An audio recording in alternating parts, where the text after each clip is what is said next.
Tayo po muli ay tutunghay ng ating pong pagbasa. Hahanguin natin ang mabuting balita sa Ebanghelyo ni San Juan, Kabanatang 20, talata 1 hanggang 2, tatalo ng 11 hanggang 18. Si Maria ay nakatayong umiiyak sa labas ng libingan. Yumuko siya at tumingin sa loob. May nakita siyang dalawang anghel na nakaupo sa pinaglagyan ng bangkay ni Jesus. Ang isa ay sa gawing ulunan at ang isa naman ay sa paanan. Tinanong nila si Maria, "Ale, bakit kayo umiiyak?" Sumagot siya, "Kinuha po nila ang aking Panginoon at hindi ko alam kung saan nila dinala." Lumingon siya pagkasabi nito at nakita niya si Jesus na nakatayo roon. Ngunit hindi niya nakilalang si Jesus iyon. Tinanong siya ni Jesus, "Bakit ka umiiyak? Sino ang hinahanap mo?" Akala ni Maria ay siya ang tagapag-alaga ng halamanan, kaya't sinabi niya, "Ginoo, kung kayo po ang kumuha sa kanya, ituro ninyo sa akin kung saan ninyo dinala at kukunin ko." "Maria," ani Jesus. Sumarap siya at kanyang sinabi, "Rabboni," ibig sabihin, "Guro." "Huwag mo akong hawakan sapagkat hindi pa ako nakapupunta sa Ama," wika ni Jesus.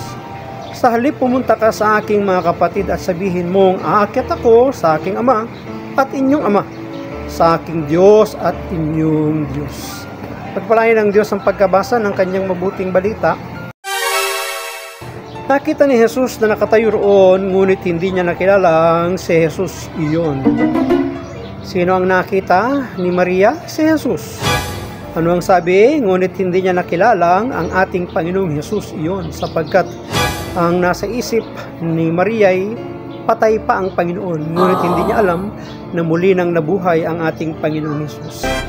Isa sa mga palagi ang karanasan ng mga alagad sa serye ng mga pagpapakita ni Jesus na muling nabuhay ay ang kanilang di pagkakilala sa Kanya. Kasi nga yung kanilang isipan ay patay ang ating Panginoon. Wala pa sa kanilang isipan na nabuhay na muli. Yes! Kaya't ang pagpapakita ni Jesus ay talagang hindi nila nakikilala siya. Sa Ebanghelyo ngayon, napagkamala ni Maria Magdalena na isang hardinero si Jesus. Sa daan patungong Emmaus, napagkamalan siyang isang estranghero ng mga alagad. Sa pagpapakita niya sa mga natitipong alagad, napagkamalan siyang multo. Bakit kaya sa tagal ang kanilang pinagsamahan, ay hindi nila agad nakilala si Jesus? Una, binulag ng labis na kalungkutan ang mata ng kanilang pananampalataya, katulad ni Maria Magdalena. Ganon din tayo, minsan nabubulag ang mata ng ating pananampalataya kaya hindi natin nakikita ang magagandang bagay na gagawin at ginagawa ng Diyos sa ating buhay. Sa labis na pagmamahal, kamatayan lamang ang kanyang natanaw at hindi ang pag-ibig na nakikipag-usap sa kanya. Ikalawa, binulag din siya ng labis na takot kung kaya't hindi niya na magawang tingnan ang kanyang kausap. Pwede.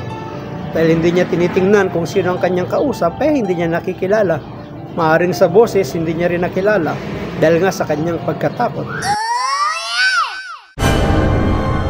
Sa tuwing nakatuon lamang tayo sa ating mga suliranin, madali tayong masisilo sa pagkabulag sa pag-ibig na nagtagumpay sa kamatayan.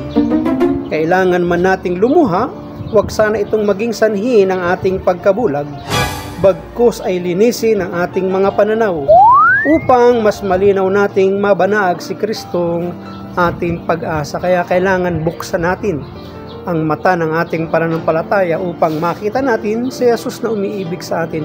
Yes! Upang makita ng mata ng ating pananampalataya ang bagay na mabubuting gagawin ng Diyos para sa atin. Tulad ng karanasan ni Maria Magdalena, dinadalaw tayo ng Diyos araw-araw sa iba't ibang mga pamamaraan. Paano ko ba makakadaupang palad ang Diyos ngayon? Di sa pamamagitan ng bukas na mata ng ating pananampalataya.